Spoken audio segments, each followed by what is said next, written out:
Okay, what's up, family? What's up? IOBA, I'm TC. You know, I'm still trying to figure out what I'm gonna have behind my head. So if every day you come here and you listen to me talking, I got a different shit going on in the back. I'm still trying to figure stuff out. But anyway, while we still have Tyree Nichols on our mind, I got to talk about one more individual that I saw at his funeral. While we still got Tyree Nichols on our mind, I want to talk about one more individual that I saw at his funeral. Y'all already know who it is that I'm going to talk about. Reverend Al Sharpton.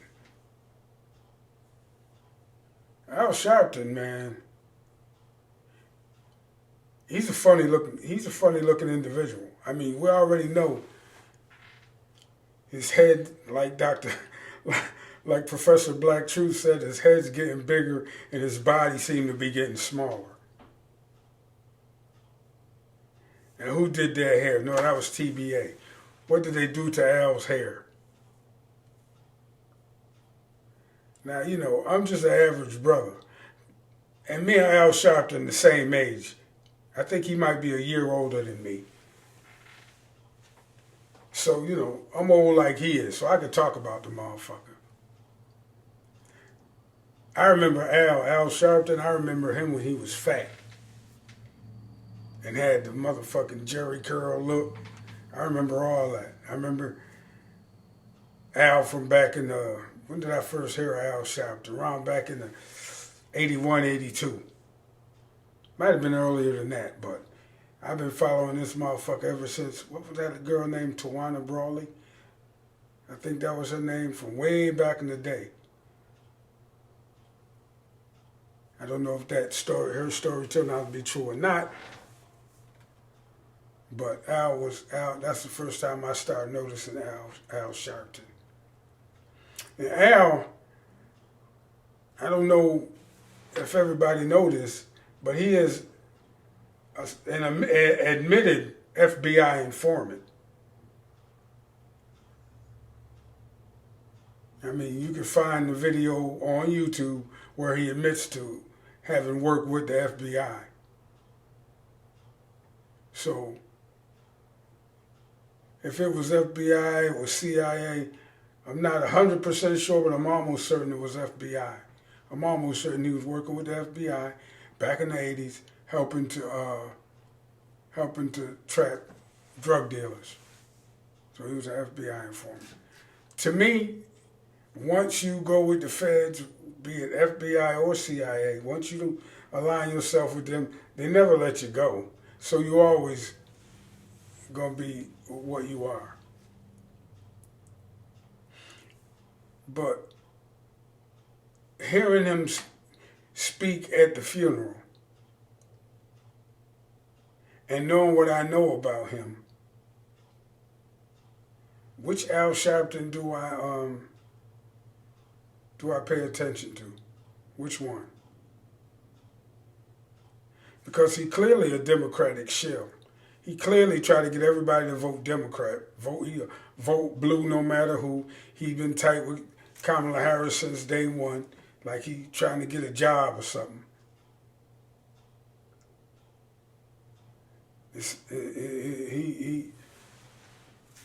Which Al do I believe? Him or the informant Al, the one that'll work with the FBI? Which one is he being? I'm saying all that to say I don't trust the man as far as black people go. He's trying to deliver us to the Democrats every election cycle without having the Democrats put anything up for our vote. He always try to push every black person to the Democratic Party without ever asking the Democrats to give us something for our vote. So that's the kind of Al, he a Democratic shill, a politician, a preacher politician. he in like the next hustle down from a politician, a preacher. He's in the middle. You know what I'm saying? He called himself having a show. He used to have a show on, was it Sirius XM Radio? It might still be on there. Keeping It Real with Al Sharpton. And when you listen to him talk, it's straight Democratic talking points all day, every day. And he'll come and do a speech at a funeral for a photo op and say what they need him to say most of the time. I got to listen to the Kyrie Nichols speech again because I need to break down what Al was saying. But most of the time, he just a Democratic talking head. So I ain't really, I'm tired of seeing Al Sharpton. I know he ain't going nowhere, but I'm tired of seeing him. But I remember him way back. He ain't never been nothing but what he is. And to me, that's a hustler and an FBI informant. If he changing in later years, like I'm mid-60s or whatever, and he changing, and he's saying things that he was afraid to say when he was younger about black people and our plight in this country and what we're owed and how fucked up the Democrats have been to us. If he's starting to say stuff like that, if he's starting to call for more black unity and codification, if he's calling for more of that, well then I'll be willing to give Al a listening ear and see what he's saying now. Hell, I ain't got nothing to lose. And like I said, we the same age. I don't need nothing from him. But I will listen to him, and I will, if he making sense, I'll say so. But for the Al Sharpton I've known all over the years, whatever. But motherfuckers do get more honest towards the end of life. I guess that's what I'm saying. So Al Sharpton was at that funeral. He introduced Kamala Harris, and I already told you that her speech was just bullshit. And we ain't even got to talk about her no more. But Al Sharpton, man, he need to go ahead and retire.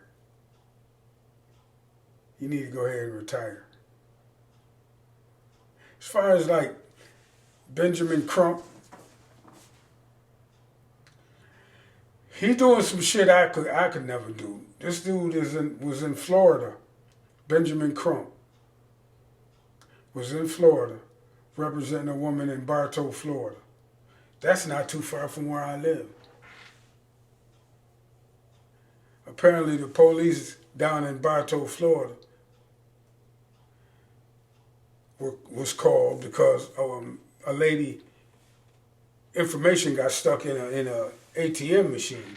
She couldn't see her deposit. It was a $600 mortgage payment. And there was some kind of glitch with the ATM. Her money wasn't showing up. She come to the bank. Now, I'm just giving a paraphrase of the story. She come to the credit union. It wasn't a bank, it was a credit union to get her money. She had to come back more than once, I think. Come back one day, she came back the next day. She insisted that somebody tell her where her $600 at. See, we, in my demographic, are on fixed incomes. We get real serious about our money because we know we way past our peak earning years, and what little we got we need to keep. So she was very insistent about somebody telling her where her $600 went. Somebody called the police. And you know what the police do when they get on the scene. They don't de-escalate, they escalate. They wind up, one thing leads to another, they wind up putting this senior citizen black woman in jail in Bartow, Florida. And the way the story is being told, they made her take all her clothes off and spend the night. I'm assuming she had her underwear, let her keep her underwear on, butt-ass naked in the jail. Benjamin Crump is down there now dealing with that. Benjamin Crump went from Tyree Nichols in Memphis, Tennessee to Bartow, Florida. He a hard-working motherfucker. Love him or hate him. That's the way I feel about Ben Crump.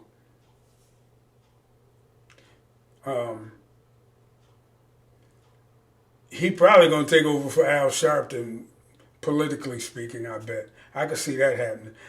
I could see him becoming the next incarnation of Al Sharpton in some kind of way. You know what I'm saying? If he decide he want to sell out, or he decide he want to, if he hasn't already sold out, he decide he want to run for office or something like that. In order to be successful at it, he'll probably have to modify his tone or whatever.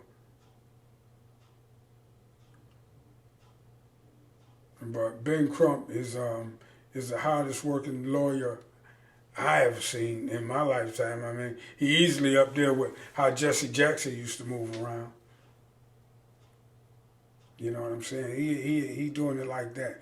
Jesse Jackson, not to shift, just to shift gears here for a moment, but Jesse Jackson would go places and get hostages handed over for the U.S. He used to go to where'd he go? I think Jesse Jackson, if I'm not mistaken, went to Iran in 1979.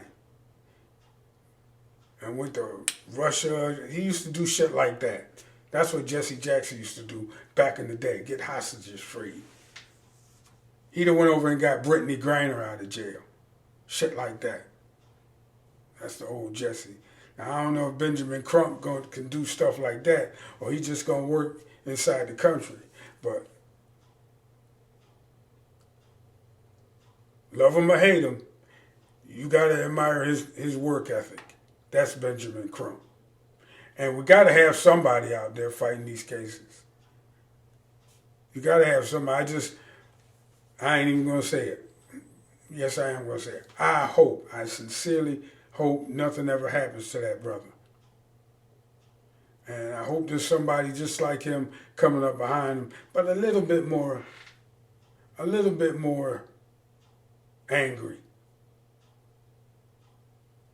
Stop telling black people to forgive all these transgressions. Stop telling black people to forgive that shit.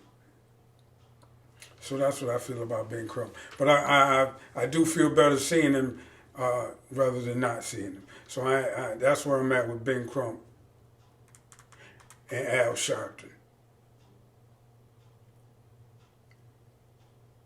I just want to switch gears here for a second. One more time. The other day I was talking to somebody, a dude, he's supposed to be enlightened. He in his middle 30s. And we talking about, life and philosophy and stuff like that. And I'm like, this dude 35 years old. So where is his life experience right now? Because I just compared to where I was when I was 35 years old. And we're going back and forth, talking. And I said to him,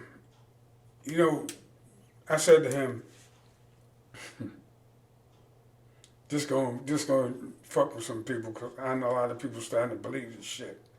I said, dude, I will converse with anybody, I said. I'll go back and forth with just about anybody on a subject as long as it's a discussion rather than an argument. I will not go back and forth with nobody in a fucking argument.